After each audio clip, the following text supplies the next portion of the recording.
Hello and welcome back. I am Joe Crazy, and here we are doing the HeroScapers Roundup on the No Post Updates page. This is a fantastic week, so let's go learn something new and educate ourselves about what this community is up to.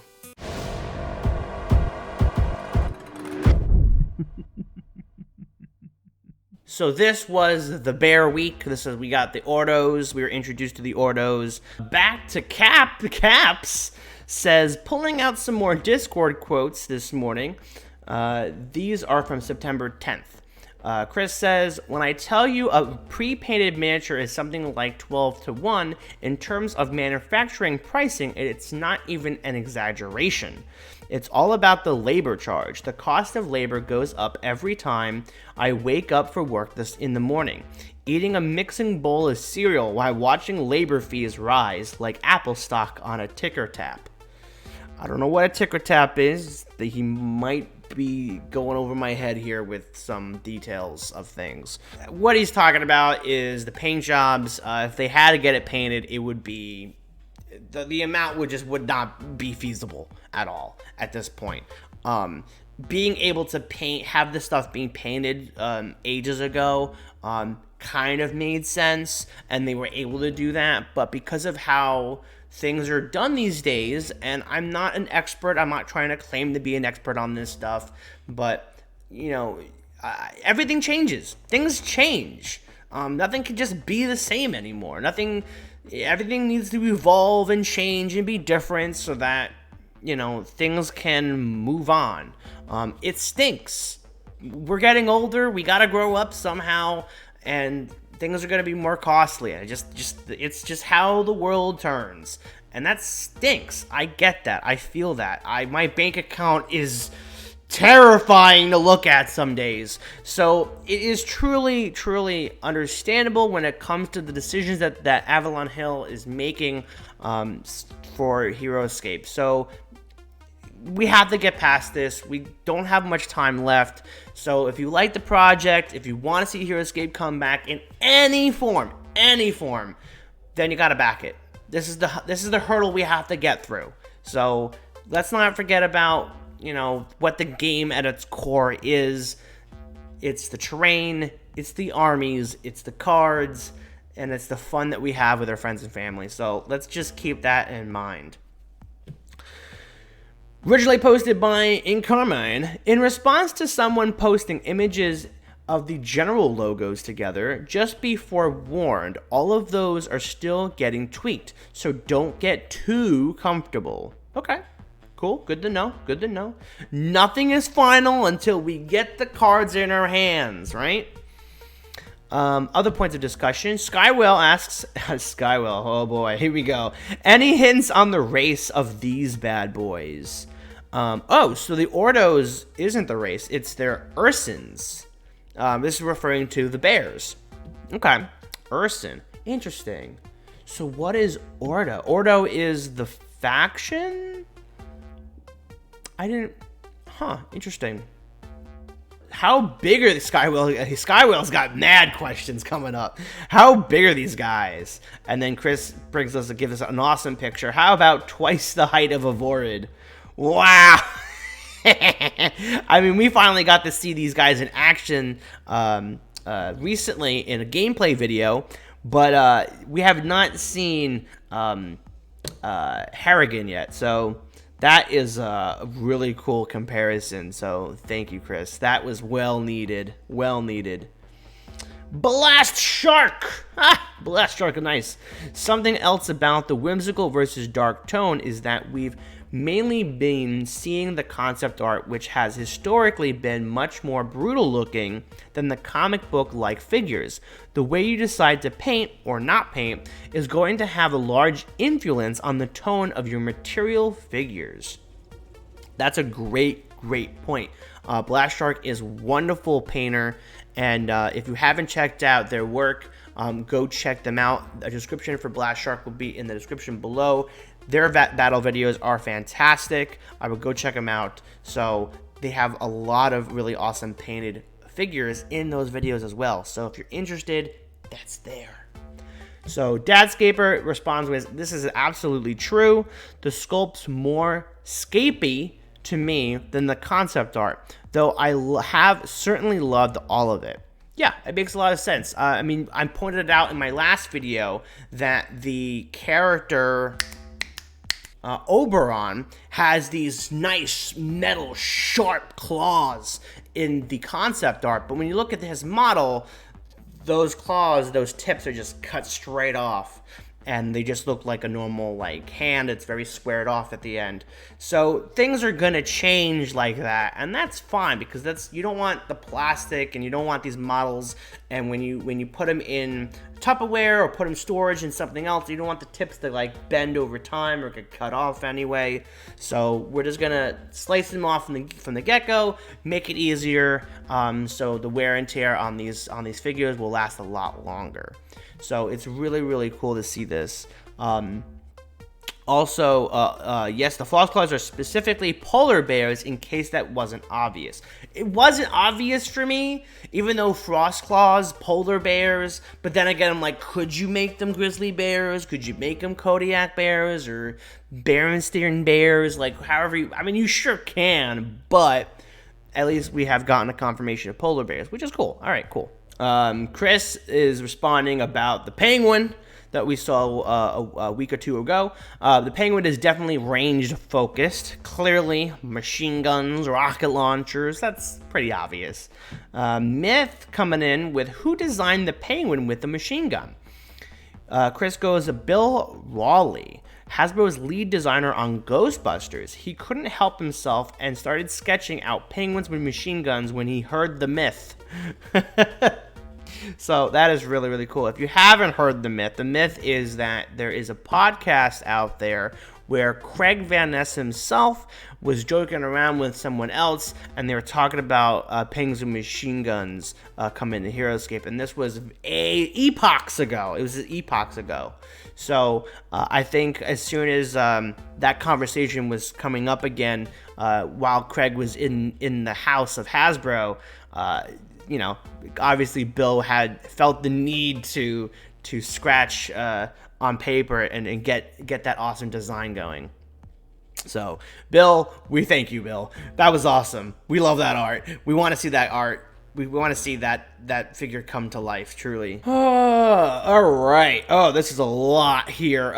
So Myth 26 says, and Valkyrie. He's talking about if there's going to be any Valkyrie units being included. Chris says, who? And then Vecna back again. I like Valkyrie, but I think the who is more of a better just move on at this point. That's from Vecna. And then Carmen responds, it's a very thoughtful and protracted conversation this community needs to have, but it's not a discussion for today. Back to Brian says, one day he's going to have to sit all of us down and tell us that our dog died. Chris comes back with us. I wish the topic of Valkyrie was that simple. Oh man. Well, if you are not familiar, Valkyrie is a unit, Valkyrie that was introduced with the D&D sets, and sadly D&D having that intertwined with HeroScape currently moving forward is not a possibility. So a lot of the units that came out when Valkyrie was prominent within that D&D expansion set or master set, so a lot of the story implications, wording, the language of those cards, some of the terminology cannot be used in the future, so they're trying to untangle the web of Valkyrie and try to just grab him out like Oberon and just kind of pull him out and see what we have left of him, just so we can like polish him up and make him all good again and put him back on our shelf and go, yep, there he is. All right, see you later. So they're trying, they're working on it. Could Valkyrie live another day? We are hoping that he can be, but only time will tell. And it's hard. If the answer was simple, no more Valkyrie, this response wouldn't make sense.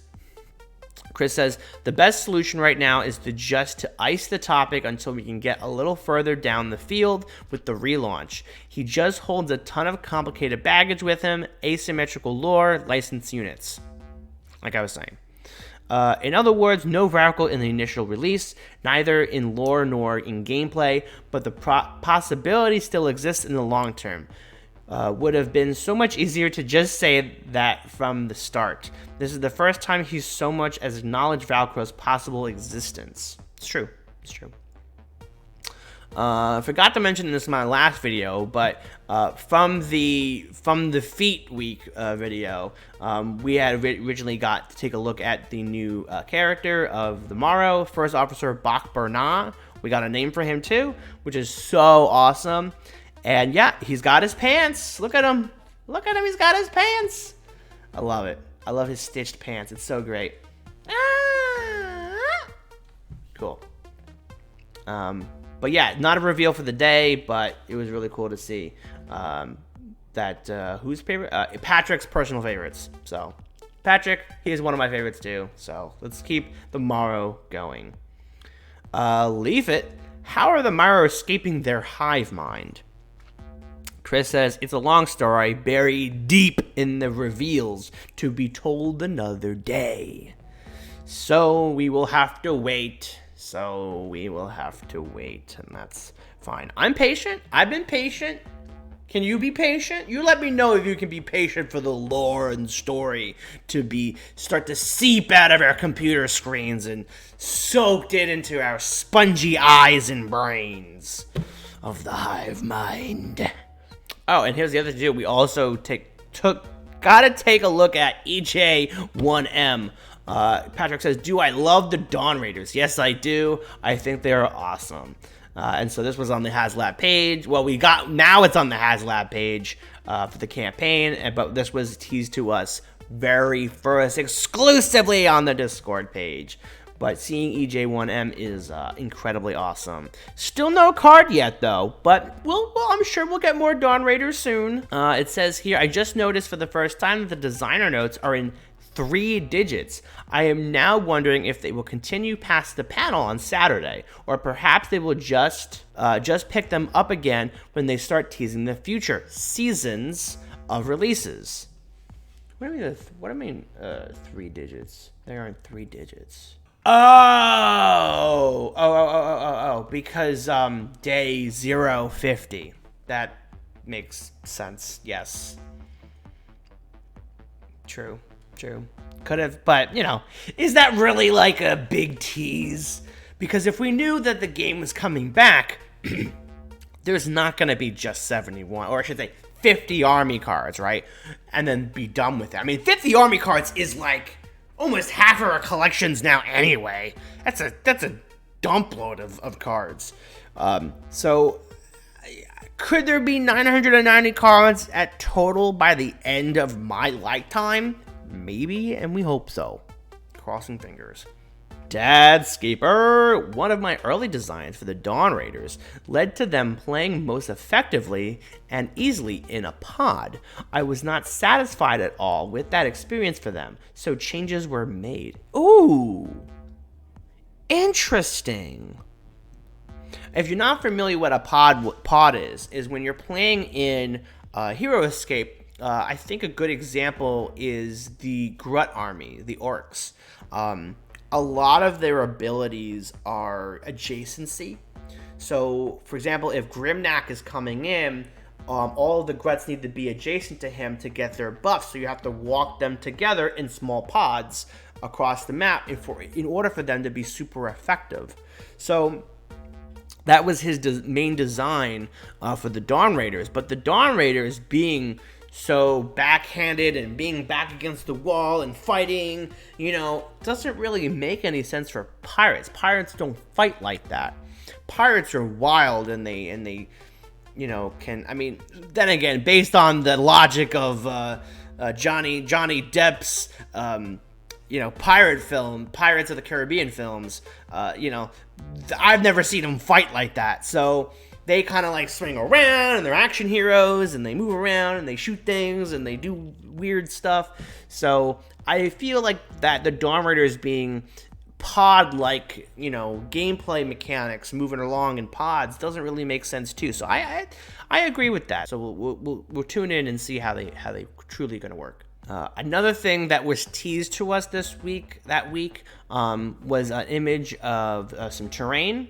Obviously, this is, I think, 3D printed or a part of the promotional art of some of the jungle trees and some of the ruins. And this was really cool to see, but now looking back at it, it's not that important because we've seen full 3D renders. But at the time, that was really cool. I think there was another thing here too. Yep, we saw them. This was another figure that we saw exclusively, but now we know that the Vord aren't going to be colored in this color, but they're going to be more of like a lime green. And then this was the figure. Yes. So also another 3D render of the piece of the promotional art that we got to see at the Avalon Hill panel of the new castle walls, or the illusionary walls, or however they're gonna call those walls, but they're amazing. Dark Fox Invid says, will the bases come with a sticker to match the old patterns for those that don't want to go crazy on basing? Chris says that is a negative. And that's kind of depressing for me, because I do really like that sticker. I do like that pattern. It feels very scapey and HeroScapey to me. But I understand that things need to be changed. Things need to be different. Especially when it comes to modeling as they're tooling. So I gotta get past that. I don't think a lot of people complain too much about that, because I know the sticker comes up often. But maybe for those specialty painters out there, they can try to do something different with what would look like underneath. I think for me, I'm gonna see if I can ask Glenn to leave the bases the color of the general. So to leave that blank, to leave that slate. So if anything, he can, so we can keep it red, keep it blue, keep it lime green. I think that would be really cool to see, and I want to see some examples of that. That would be my, something that I would like to keep true to, if possible. Utah Scott says, in Carmine, will the new Scape bases be thin enough to go into Fortress ladder rungs? Will we be seeing ladders in this first batch of new Scape?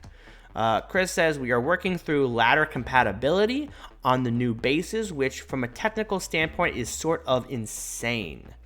So, yeah, it's interesting to know that they wouldn't be compatible. I think it's weird for them to not be compatible, but I know it's something that a lot of scapers have issues with the ladders. I think ladders are incredibly unique and are really cool to use in very different variations. So if anything in the future we can get a new type of transportation going up, other than just putting our bases on the characters, I think having them fit into the rungs is super awesome. And the rules are a bit confusing, but it's just because a lot of people don't use the ladder rungs, especially in tournament play, that hopefully in the future, as more YouTubers, including myself, use ladders in our games, we can be more inclined to use them in our own battles. If you haven't seen this awesome artwork, go check this out. Like I said, the link to this will be in the description below, and I'm gonna say this, I mean the HeroScapers Forum page, and you can go save this image yourself. But just to take a quick look at this, we got some of the Dryan here, more Dryan. This was one of the pirates, the Prince of Darkness there. I don't know, he's not the Prince of Darkness, but whatever. More Dryans. We got the Clockwork Combine that can dig underground. This looks like one of the Glide Strikers. That is... oh no, I can't think of his name! I said it earlier and I completely forgot. Let's see who else we can see in the background. There's Air Marshal Zed Nesbitt.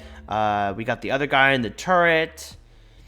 Of course, the big dragon, which is awesome. Those are glide strikers out there. And of course, we got the Queen Maladrix and I was gonna say Zedian guards. I was gonna say both the Fistful of Legionnaires and the Honor Guard. I don't know what's exploding here. I don't know in what sense is exploding. So really some really interesting stuff there. Let's see. Is there anything else I'm missing here? Anyone else in the background? I think I was talking to somebody and they thought this was going to be the Kyrie, but it looks, based on the wings, those are all the glide strikers, which is curious to know that who's that. If I thought these were glide striker characters down here, so I don't know whose swords those are, but still really cool to see that there's some bunch of human characters and all these different marine-looking characters. So huge war is happening here, and it's really, really awesome to see. There's other characters in the background that look very similar to the Clockwork. So that was all the news leading up to the Avalon Hill panel. Next time, we'll cover a little bit more information that was more in-depth information, some questions on the Discord, talking about the panel itself. So tune in, ring that notification bell. Probably that's up this way, not over here. I don't know where it is. I'm just in a void right now. So if you enjoy this content, please let me know what you think of the Avalon Hill panel. We were able to react to it, and I don't know where that footage is. Seeing my reaction for the first time it was a glorious thing to watch. So I don't know where that footage is. Let's find out where that footage is so we can see it. But tune in next time. Like I said, we'll talk about the Avalon Hill panel a little bit more depth through the Discord page. What was the reaction from some of those HeroScapers on the ground floor? And don't forget, I am not crazy. I'm Joe Crazy. Peace!